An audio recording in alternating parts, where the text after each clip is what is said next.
Hi guys, welcome back to Mulberry Branch Farm. It's Ashley here with you again. If you're new to the channel, welcome. Thanks for checking us out.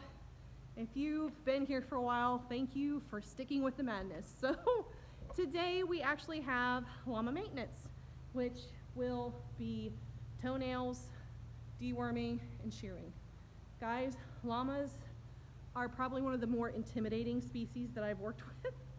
And I don't know if it's those deep, soulful eyes just boring into me, or if it's their size and the fact that they can spit their contents of their stomach up on me that smells awful. I'm happy to say though, in all the time that I've had a llama, I've never been spit on. So let's hope that today is the same way.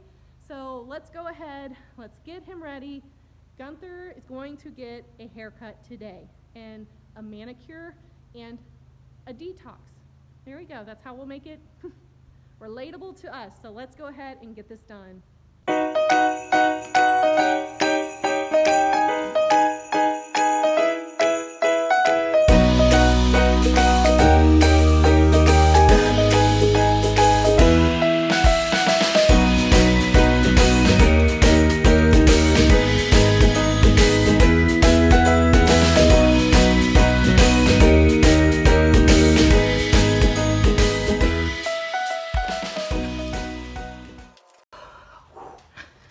So that always makes me a little bit nervous. I've been under horses before working with their feet, but these guys can really hurt you if they kick you, like really hurt you. The only thing I have on my side versus like this guy versus a horse, he's not as heavy, and he kind of responds to the same, like pulling it up close to your body and leaning into him a little bit like a goat does. Whereas a horse, you don't really try to get underneath of them and lean into them because they're a lot heavier, and they'll just lean on top of you and you're creating a bad habit. So we got his done. I want to try to shear him. He's not happy, guys. I have to deworm him after I'm done shearing him, so we're gonna see how that goes, guys. Right now I'm just gonna let him kind of calm down, eat the food, and he doesn't want to take his eye off me. You guys can see he's kind of looking at me through the corner of his eye. I don't blame him. If someone like wrangled me and hold my foot to trim my toenails, I wouldn't be okay with it either. So let's get to that. Let's see if he'll let us shear him.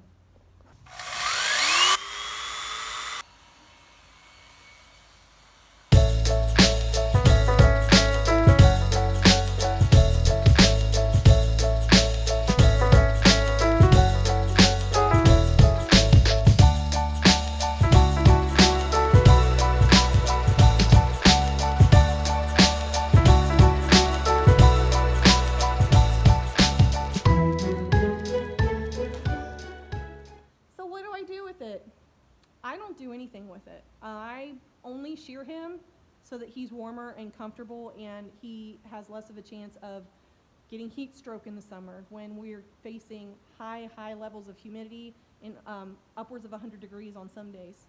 So I do have a person in a neighboring town that would like this, so I'm just going to bag it up and take it to them. So see what they can do with it. I know there's a lot of lovely things that you can do with llama and alpaca fiber. However, I am not skilled in that way. I don't have the time to learn that skill set, so I'm going to go ahead and take it to somebody else there.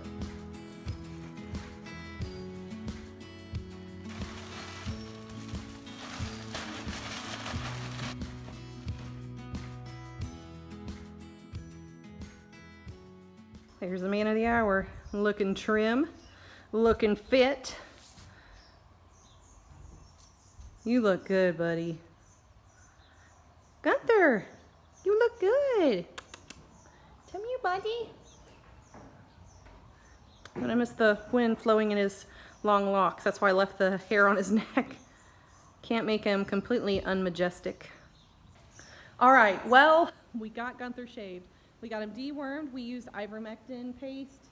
Now, we're kind of weary on giving dewormers when they don't need it, but Gunther's a little bit different.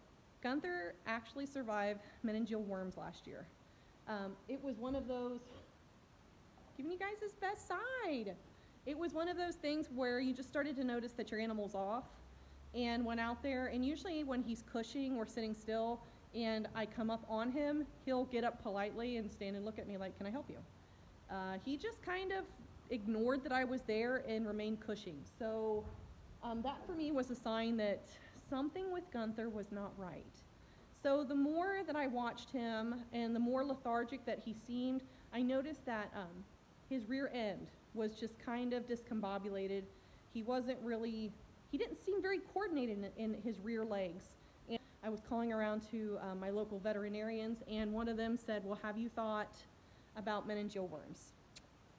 Now, I know meningeal worms are a thing here, and that my goats can be susceptible, but it's just never presented in my herd. I don't know if it's because I worm enough that I'd stave off any beginning signs of meningeal worms, and like they're nasty buggers, guys. They basically, the larvae will make their way to the brain. And it seems like they like to go for the spinal cord and make their way up through that. So you have to have a deworming combination of a couple dewormers that can cross the blood-brain barrier. And we caught it in time. He recovered.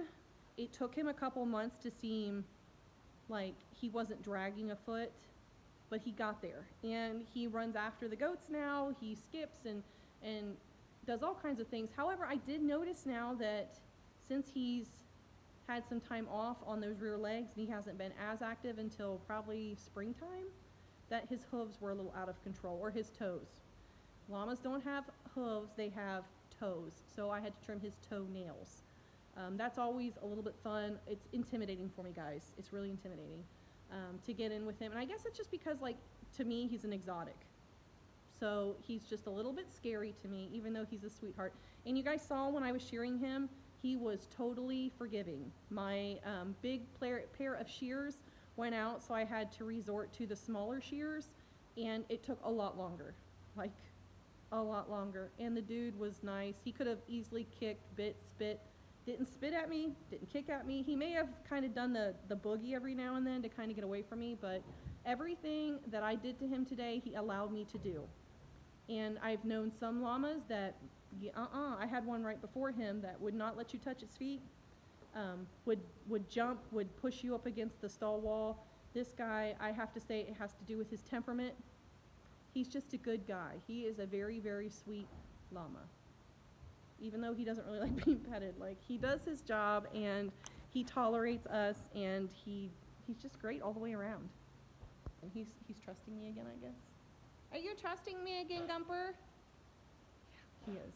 So he let me do everything I did to him. Let's just be honest, guys. It's getting ready to get into the upper 80s this week, and it looks like we're going to skip spring in Indiana and go straight into summer.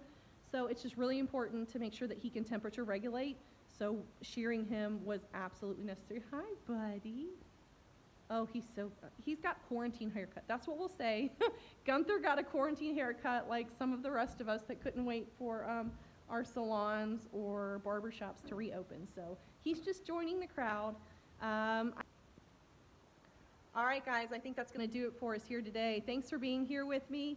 If you found yourself enjoying the video, please let me know. Drop a like, leave a comment, and subscribe. If you want to keep up to date on what we're doing here on the farm, you can also follow us on Facebook and Instagram for real-time updates. Until next time, guys, thanks. Bye.